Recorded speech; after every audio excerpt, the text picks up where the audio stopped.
For 53 days, a high school mathematics teacher and her 8-year-old daughter were held captive in a cramped basement closet by a man who had once sat in her classroom, a man whose obsession had festered for years, undetected until the moment he thrust a gun into her side in a busy parking lot and made them both vanish. Before we go further into this story, please consider subscribing to Cold Case Whisperer. It's highly appreciated, and it helps us keep bringing you real cold case stories like this one. Mary Elizabeth Stauffer, known to everyone simply as Beth, was 36 years old in the spring of 1980, a dedicated mathematics teacher at Roseville area high school just north of St. Paul, Minnesota. She was a woman of quiet faith, a devoted wife to her husband Irv, and a loving mother to 2 children, 13-year-old Stephen and 8-year-old Elizabeth. The Stauffer family lived an ordered, suburban life in Roseville, a community where neighbors knew one another and the rhythms of school, church, and family outings filled the calendar. Beth was the kind of teacher students remembered, patient and encouraging, and she had touched hundreds of young lives over her career. One of those young lives had belonged to a Taiwanese immigrant named Ming Shiue, a slight, intense boy who had sat in her algebra class in 1975 and graduated from the same high school that year. No one could have predicted then that the quiet student would become the central figure in one of Minnesota's most terrifying abduction cases. Shiue had developed a consuming infatuation with Beth Stauffer during those high school years, a fixation that did not fade after graduation but instead curdled into something menacing.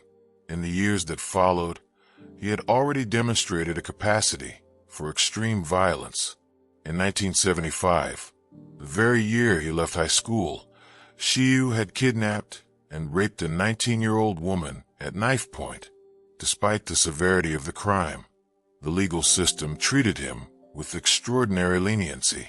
A judge, moved by Shiue's youth, his lack of a prior record, and his academic promise, sentenced him to probation and psychiatric counseling rather than prison. The understanding was that he would receive treatment for his obvious psychological disturbances. That treatment was inconsistent at best, and the young man who harbored dark fantasies about his former teacher was left largely to his own devices. Beth Stauffer had no idea about the rape case, but she would soon learn that Shiue's obsession with her had only deepened. In 1979, she woke in the middle of the night to find a figure standing over her bed, watching her sleep. She screamed, and the intruder fled through a window. She recognized him immediately. It was the former student Ming Shiue. The Stauffer family reported the break-in to the Roseville police, and Beth was explicit about the identity of the prowler. Officers investigated, but Shiue denied the incident, and without physical evidence to connect him to the scene, no arrest was made. The Stauffers installed locks and hoped the menace had passed. It had not. Shiue simply became more cunning, more deliberate, and he began to plan an act that would shatter the family entirely. On the afternoon of Friday, May 16, 1980, Beth Stauffer took her daughter Elizabeth to a beauty salon at the Harmar Mall in Roseville. It was a routine errand, the kind of mother-daughter outing that filled the last hours of a school week. Beth had her hair done while Elizabeth waited patiently, and by early evening they walked out into the parking lot together, heading for the family car. The lot was busy with shoppers, and the late spring sun still hung in the sky. As Beth unlocked the car door, a man suddenly appeared at her side. He was calm and purposeful, and in his hand he held a revolver. He ordered both Beth and Elizabeth into his own vehicle, a blue 1974 Dodge sedan that was parked nearby. The mother shielded her daughter as best she could, but there was no opportunity to scream or flee. The man was Ming Shiue. He forced Beth into the back seat, made the child climb in beside her, and then he drove out of the parking lot and away from the world they knew. On the floor of the car, Beth and Elizabeth were made to crouch beneath blankets, and soon they were blindfolded. Shiue drove for what felt like a long time, eventually pulling into the driveway of his parents' home on Rice Creek Road in the neighboring suburb of Fridley. The house was a modest, split-level structure, ordinary in every outward respect. It was there, in the basement, that Shiue had prepared a prison. Underneath the basement staircase, he had constructed a closet no more than 3 feet wide and 5 feet long, a space so small that an adult could not fully stretch out. The door was solid, reinforced, and fitted with a heavy slide bolt on the outside. Into this dark, airless cell he forced his former teacher and her little girl. He removed their blindfolds and left them with a bucket for waste, a few blankets, and a terrifying set of rules. They were not to make a sound. If they tried to escape, he would kill them and then kill the rest of their family. He reminded Beth that he knew where they lived, that he had been inside the house before. The threats were specific and credible, and Beth believed him absolutely. The hours after the disappearance triggered a frantic search. Stauffer became alarmed when his wife and daughter failed to return home. He called the beauty salon and learned that Beth had finished her appointment and left. When the family car was found still parked and empty at Harmar Mall, police understood that this was not a case of a delayed errand but a possible abduction. Witnesses came forward with fragments of memory. A man with a gun, a woman and child being forced into a blue Dodge. The descriptions were vague, and the car's license plate had not been noted. Investigators from the Roseville Police Department and the FBI began to work the case with mounting urgency. In the early days, they interviewed family, friends, and neighbors, but no clear suspect emerged. Then Beth's husband Irv recalled the 1979 break-in and his wife's certain identification of Ming Shiue. That name was passed to detectives, and it became the first solid lead. On May 19th, just 3 days after the abduction, officers went to the Shiue residence in Fridley. Ming's son Shiue answered the door, polite and cooperative. He allowed the police to walk through the house. They inspected the main floor and the upstairs, saw nothing out of place, and noted that the basement appeared to be used for storage. The closet under the stairs was not obvious, its door blending into the wall, and the officers did not open it. They left without finding Beth or Elizabeth, who were at that very moment only a few feet away, hidden behind a locked door and too terrified to cry out. The police had been in the same house as the captives and had failed to detect them, a detail that would haunt the investigation for years. Shiue's calm demeanor and willingness to let officers search convinced them that he was not their man, and the case began to go cold. The days in the closet stretched into weeks. Shiue, who was 29 years old and worked as a cook at a restaurant in Minneapolis, maintained a chilling daily routine. He would leave for work in the morning, and before departing he would secure the bolt on the closet door, trapping mother and daughter in total darkness. In the evenings he would return, open the door, and allow them brief periods outside the closet to wash, eat, and move their limbs in the basement while he stood guard.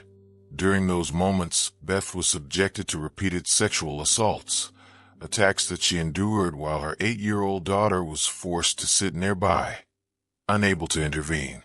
The psychological torment was as severe as the physical deprivation. Shiue spoke to Beth as though they shared a relationship, a delusion born of years of fantasy. He told her that he loved her, that this was the only way they could be together. Beth, drawing on reserves of strength she did not know she possessed, tried to keep her daughter calm and to maintain a semblance of normalcy. She taught Elizabeth lessons in the dark, whispering arithmetic and spelling, anything to occupy the child's mind. She kept a hidden calendar scratched into the wall or a piece of paper, marking each day of captivity. The two prayed together constantly. Every sound from the house above was a potential lifeline, but also a potential threat. The bucket that served as a toilet grew foul, the air stale, and their bodies weakened from poor food and lack of sunlight. Through it all, Beth never stopped studying her prison. She noticed the details of the lock, the way the slide bolt moved, the small gap between the door and the frame. Using a piece of wire she found in the basement, perhaps from a broken clothes hanger or some discarded household object, she began to work at the bolt during the long hours when Shiue was away.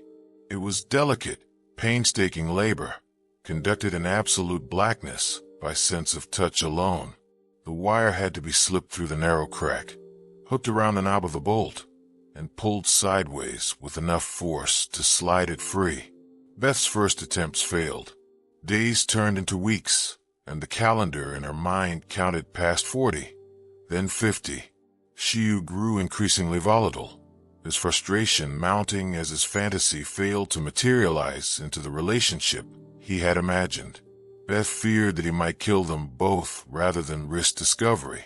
On July 7, 1980, the 53rd day of the ordeal, Ming and Shiue left for work as usual, bolting the closet door securely before departing.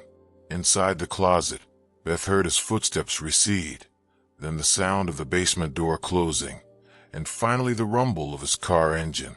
She knew she had a window of hours, and she also knew that something had to change.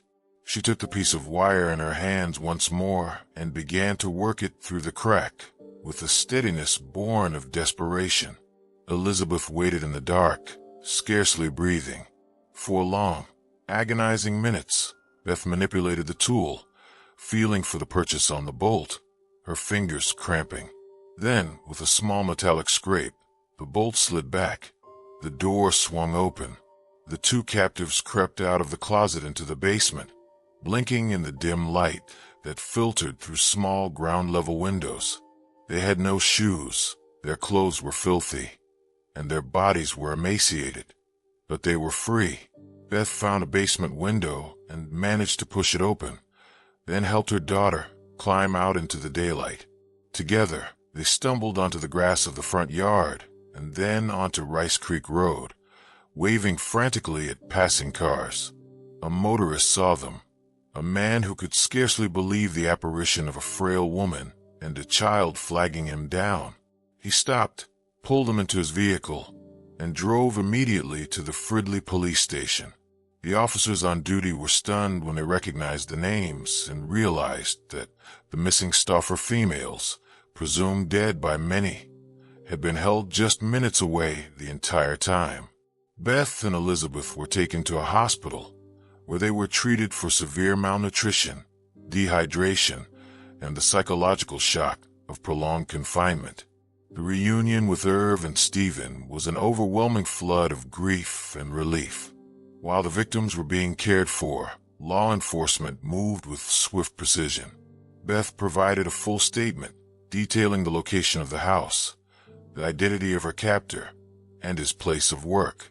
Police officers and FBI agents converged on a restaurant in Minneapolis where Shiue was employed as a cook. They found him in the kitchen and arrested him without resistance. Shiue's expression, according to those present, betrayed little emotion. He was taken into custody, and within hours he confessed in detail to the abduction, the confinement, and the assaults. The house on Rice Creek Road was searched again, this time meticulously.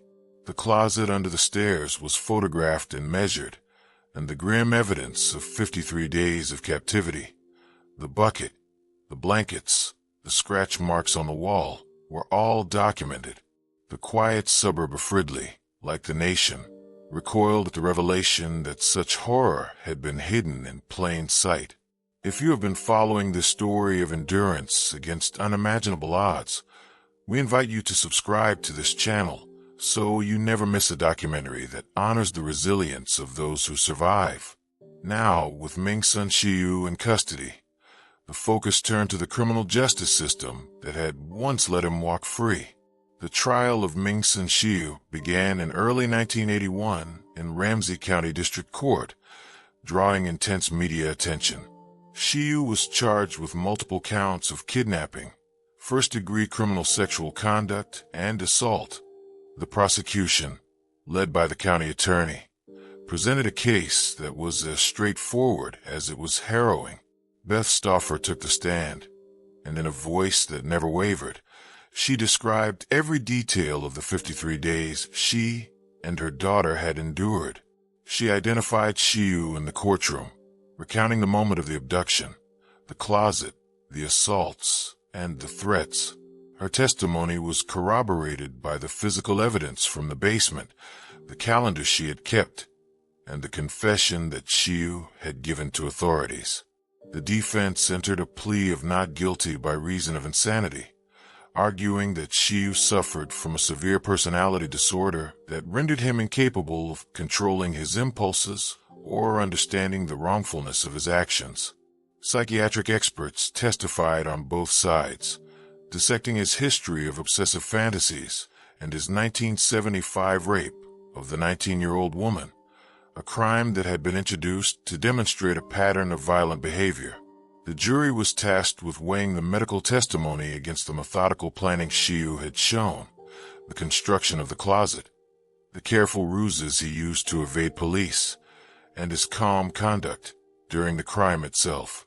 The portrait that emerged was not of a man who could not distinguish right from wrong, but of a man who simply chose to disregard the law in pursuit of a long-nursed obsession.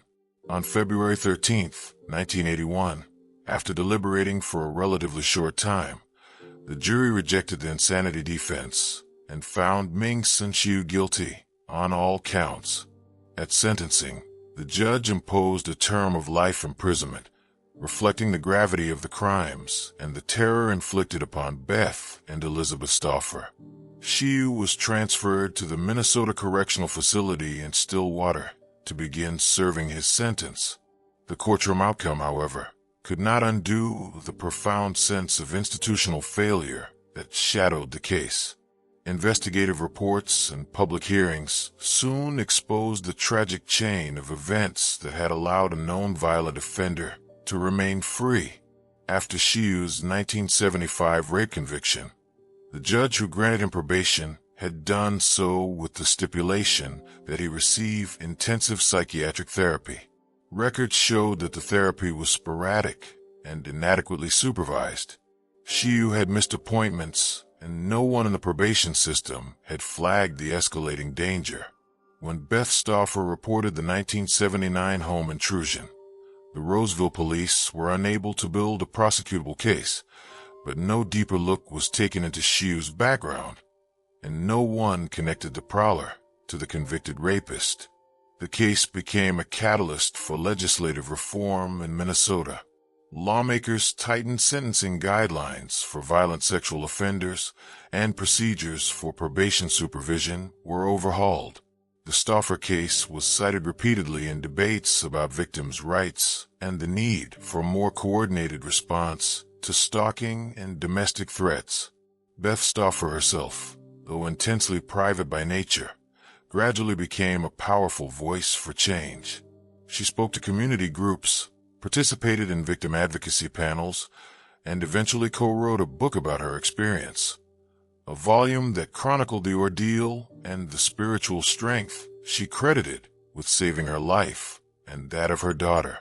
Her story was one of survival, not simply in the physical sense, but in the moral and emotional sense, a testament to the capacity of a mother's love to endure the most depraved cruelty. Ming's son Shiue's name returned to the headlines 13 years later. On October 2, 1994, he and another inmate escaped from the Stillwater prison by sawing through the bars of a window in the prison industries building. The escape triggered a massive manhunt across eastern Minnesota. For 3 days, communities were on edge, and the Stauffer family was once again thrown into a state of vigilance. Shiue was captured on October 5th in a cornfield near the town of Bayport, not far from the prison, and he was returned to custody. The escape added additional years to his sentence and underscored the persistent danger he posed. Since that time, he has remained behind bars at the Minnesota Correctional Facility in Oak Park Heights, a maximum security institution. He has been eligible for parole consideration at various points, but each time the parole board, citing the premeditated nature of his crimes, his lack of genuine remorse, and the ongoing trauma of his victims, has denied his release. He will remain in prison until at least late in his life, if not for the entirety of it.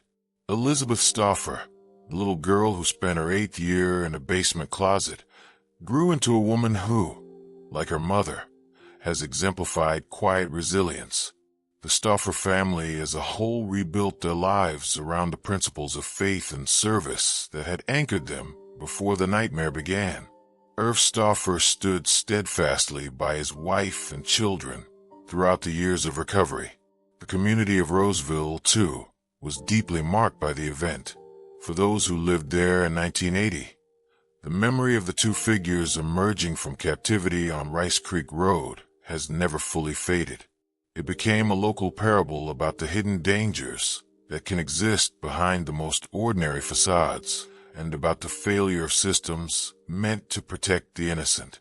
The beauty salon at Harmar Mall is long gone. The mall itself changed beyond recognition, but the parking lot remains a mundane stretch of asphalt that was once the stage for an act of unfathomable cruelty. Beth Stauffer continued to teach for a time after her recovery, though the experience had fundamentally altered her. She eventually retired and devoted more of her life to sharing the lessons of her survival with church groups, counseling centers, and organizations serving victims of violent crime. Her message was never one of bitterness.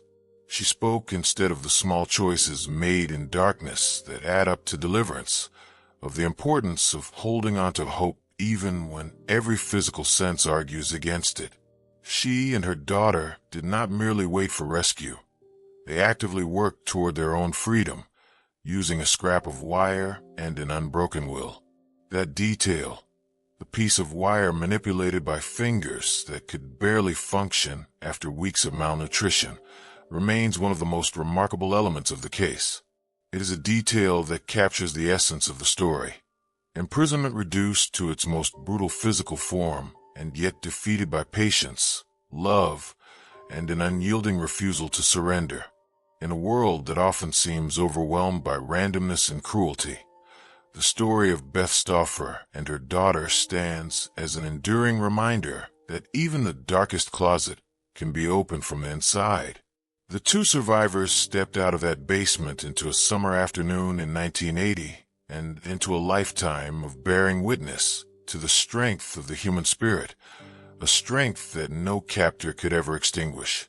In the years that followed, the city of Roseville and the surrounding suburbs of the Twin Cities carried the Stauffer case as a permanent scar on the collective memory, a story that parents whispered to one another when they dropped their children at school, and that law enforcement officers cited as the ultimate lesson in never assuming a closed door is empty. The Harmar Mall parking lot, where Beth and Elizabeth were taken, became a place of uneasy reflection for those who remembered that spring evening. The mall itself evolved with the decades, its storefronts cycling through the ordinary turnover of American retail. But for longtime residents, the stretch of asphalt near the old beauty salon location remained charged with an invisible gravity. In the immediate aftermath of the trial, Roseville and Fridley both undertook painful self-examinations. The Roseville Police Department reviewed its handling of the 1979 home intrusion report and acknowledged that a more aggressive follow-up on Beth's identification of Ming and Shiue might have prevented the abduction.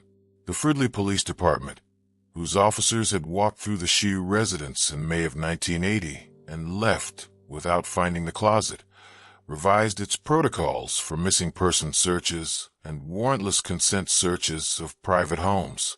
From that point forward, officers in both jurisdictions were trained to look behind false walls, to tap on closet panels, to question with greater skepticism the calm demeanor of a suspect who volunteers his home for inspection. The failure to discover the hidden cell became a textbook example at police academies across the country, a cautionary tale about the limits of visual scans and the need for thorough, systematic searches when a life might be at stake. The Minnesota Bureau of Criminal Apprehension, which had assisted in the investigation, incorporated the case into its training for new agents, emphasizing the value of revisiting initial leads and the danger of confirmation bias when a suspect appears cooperative. The lessons of the Stauffer kidnapping rippled through the criminal justice system far beyond the courtroom. In the legislative session that followed Shiue's conviction, Minnesota lawmakers passed a series of reforms aimed at closing the gaps that had allowed a convicted rapist to roam free and strike again.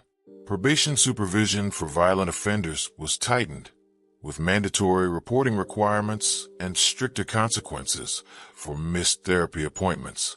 Judges were given less discretion to grant straight probation in cases involving first-degree criminal sexual conduct, and the state sentencing guidelines were adjusted to ensure that predatory offenders served meaningful prison time.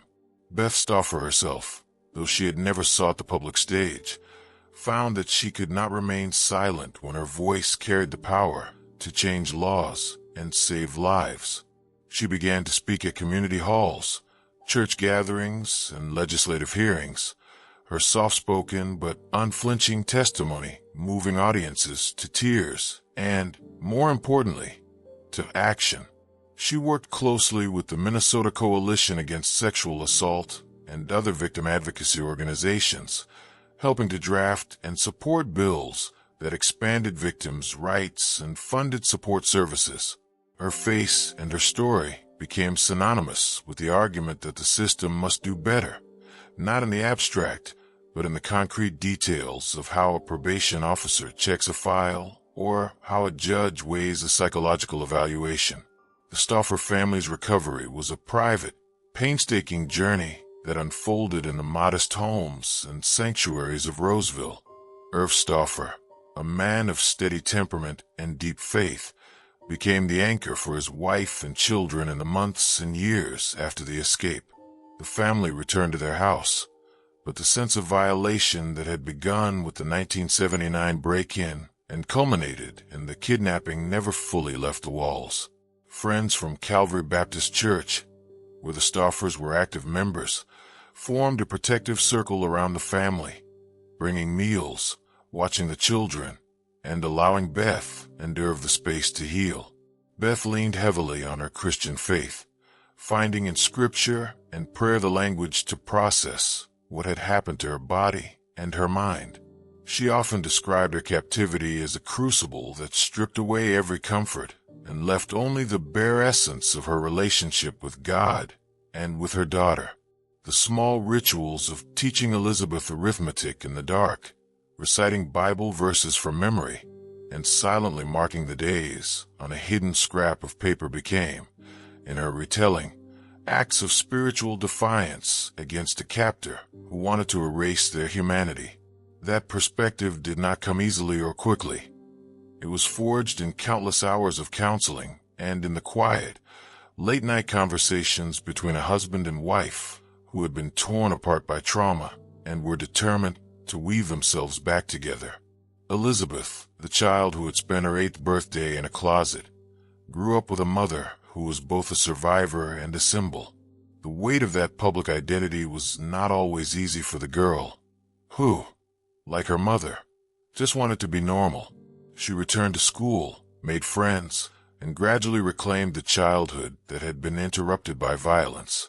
The family never hid what had happened. They spoke of it openly, but without allowing it to define every interaction. Elizabeth went on to college, married, and started a family of her own, building a life that was a quiet repudiation of the man who tried to destroy her. Her brother Stephen, who had been 13 at the time of the abduction and had spent those 53 days fearing his mother and sister were dead, also built a career and a family. The siblings bound together by an experience that no one else could fully understand. Irv Stauffer continued his work as an engineer, but his later years were marked by the effort to support Beth's advocacy while guarding his own grief. He died on December 30th, 2017, at the age of 82, having seen his wife transform her suffering into a legacy of compassion and change. Beth lived another 2 years, passing away on November 15th, 2019, at the age of 76 from natural causes. Her obituary, published in the Minneapolis Star-Tribune, noted her decades of teaching, her devotion to her church, and her courage in the face of unimaginable evil. To the end, she was known as the woman who had survived the longest kidnapping in Minnesota history and had used that survival to make the state safer for others. Her death prompted an outpouring of tributes from law enforcement officials, victim advocates, and ordinary citizens who had been moved by her story. Roseville, the town where she had taught, raised her children, and returned after the ordeal, remembered her as more than a victim. She was a teacher who taught the most important lesson of all, that hope is not a passive emotion, but a muscle that must be exercised even in total darkness. The house on Rice Creek Road in Fridley, where the nightmare unfolded, remained a private residence, its address known to those who followed the case, but its appearance unremarkable. The Shiue family eventually moved away, and subsequent owners came and went, many of them unaware of the history beneath the basement stairs, until a neighbor or a news story alerted them. For those who lived on that quiet suburban street in 1980, the memory of the day Beth and Elizabeth emerged was seared into their consciousness. They recalled the police cars, the ambulance, the frail figures wrapped in blankets, and the realization that horror had been breathing next to them for nearly 2 months. The neighborhood, like so many across the American Midwest, embodied the uncomfortable truth that evil does not confine itself to dark alleys in big cities, but can thrive in split-level homes with manicured lawns. In the decades since, residents of Fridley have lived with the knowledge that their town's name is attached to one of the most chilling abduction cases in the country, a fact that has never fully faded from local lore. The Rice Creek Road area remained a perfectly ordinary suburban landscape of families, dogs, and school buses, but it was also a place where parents locked their basement doors a little more carefully and taught their children about stranger danger with the specific, local example in mind. Ming's son Shiue's long incarceration did not proceed without further incident. His 1994 escape from the Stillwater prison shattered any complacency about his capacity for violence. On October 2nd of that year, he and another inmate used a hacksaw blade to cut through the bars of a window in the prison's industries building and slipped away into the night. The news sent a shockwave through Minnesota, instantly reviving the terror of the Stauffer case. Law enforcement agencies launched a massive manhunt, and for 3 days the Stauffer family, along with the entire region, waited in a state of heightened anxiety. Shiue was apprehended on October 5th, hiding in a cornfield just a few miles from the prison in Bayport. The capture brought relief, but it also prompted a fierce round of public scrutiny. How had a maximum security inmate obtained a hacksaw blade? Why had the prison's count procedures failed? The Minnesota Department of Corrections conducted an internal investigation and implemented stricter tool control measures and more frequent cell searches. Shiue was transferred to the Oak Park Heights facility, the state's most secure prison, where he has remained ever since. The escape added years to his sentence and became a permanent black mark on his prison record, cited in every subsequent parole hearing as evidence of his ongoing danger to the community. Over the ensuing years, Shiue appeared before the parole board multiple times, each hearing a fresh ordeal for the Stauffer family and for a public that remembered the closet under the stairs.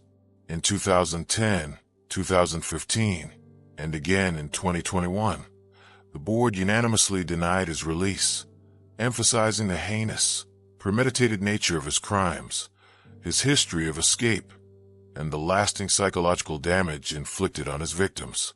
The psychological evaluation submitted at those hearings painted a portrait of a man who had never fully abandoned his obsessive fixations, who continued to minimize his actions, and who represented high risk of reoffending if released. The board's decisions were met with profound relief by Elizabeth Stauffer and her family, who, though they preferred to live private lives, made their opposition to parole known in written statements that were read into the record. Ming Shiue will be eligible for his next review at an advanced age, and there remains a strong likelihood that he will die within the walls of the Minnesota Correctional Facility at Oak Park Heights.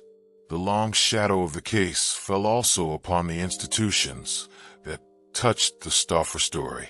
Roseville Area High School, where Beth had taught and where Shiue had been a student, gradually integrated the narrative into its institutional memory. Though the school never turned the experience into a public spectacle, administrators and counselors used it as a quiet lesson in the importance of watching for students who might be struggling with severe psychological issues. Teachers who worked alongside Beth remembered her as a compassionate educator whose ordeal only deepened her empathy for young people in crisis. The school district, like many across the state, implemented more robust mental health support for students and protocols for identifying concerning behaviors, changes that were not solely attributable to the Stauffer case, but were certainly influenced by it. The beauty salon at Harmar Mall closed long ago, and the mall's configuration changed with renovations, but the location remained a landmark of sorts for true crime chroniclers and for the Roseville Historical Society, which preserved the story as part of the city's civic record. The city did not erect a memorial. The story was too raw, too personal for a plaque. Instead, the memorial existed in the fabric of the community itself, in the enhanced procedures of the police department, in the advocacy work of local victim support groups, and in the annual news retrospectives that marked the anniversary of the escape. Every July 7th, Minnesota media outlets revisited the story, interviewing detectives from the case, rereading passages from Beth's book, and reminding the public of the two figures who emerged from a basement on Rice Creek Road. The coverage served not as exploitation, but as a ritual of collective memory, a way of saying that what happened to Beth and Elizabeth must never be forgotten, because its lessons must never be unlearned. The book that Beth Stauffer co-wrote, titled The Stauffer Story, 53 Days of Terror and the Triumph of Courage, was published in 1982 and became a steady seller in the upper Midwest. It was a slim volume, simply written, and it refused to sensationalize the details. Instead, it presented the ordeal as a spiritual journey through the valley of the shadow of death, with the 23rd Psalm as its emotional anchor. Beth donated a portion of the proceeds to victim assistance programs, and she used the book as a tool during her speaking engagements, giving a copy to anyone who wanted to understand how ordinary people survive extraordinary evil. The book remained in print for years and was eventually made available in digital form, ensuring that new generations could access the first-hand account. The Stauffer name, rather than becoming synonymous with victimhood, became associated in Minnesota with resilience and legislative progress. The reforms enacted in the early 1980s were followed by further measures in the 1990s and 2000s, including the creation of the state's sex offender registry, the expansion of community notification laws, and the investment in victim compensation funds. When legislators debated these bills, the Stauffer case was frequently invoked, and Beth's face, whether in person or in photographs, was a silent and powerful argument.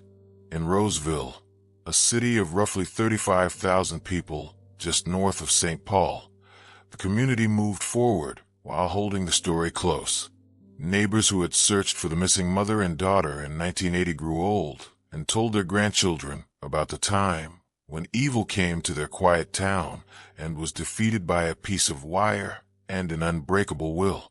The churches that had prayed for the family's safe return continued to include the Stauffers in their prayers of gratitude, and Beth's own congregation, Calvary Baptist, saw her not as a figure of fragile sorrow, but as a pillar of steely grace. The families who lived through that era taught their children a version of hope that was not naive but battle-tested, a hope that acknowledged the existence of dark closets and the men who build them, and yet insisted that those closets could be opened from the inside. The story of Mary Elizabeth Stauffer and her daughter Elizabeth did not end with their escape, or with the trial, or with the deaths of those who loved them most. It continued in the laws that protected future victims, in the police officers who searched more carefully, in the students who studied the case in criminology courses, and in the quiet, daily bravery of survivors everywhere who wake up and choose to live fully despite the memories that wait in the dark. In Roseville and Fridley, in the Harmar Mall parking lot and along Rice Creek Road, the story remained a permanent part of the landscape, a testament that even in the most ordinary places, the extraordinary resilience of the human heart can prevail. Before you go, if you found value in this story, please consider hitting subscribe and leaving a like, and turn on notifications so you don't miss the next real cold case investigation. We truly appreciate your support. Thanks for listening and watching.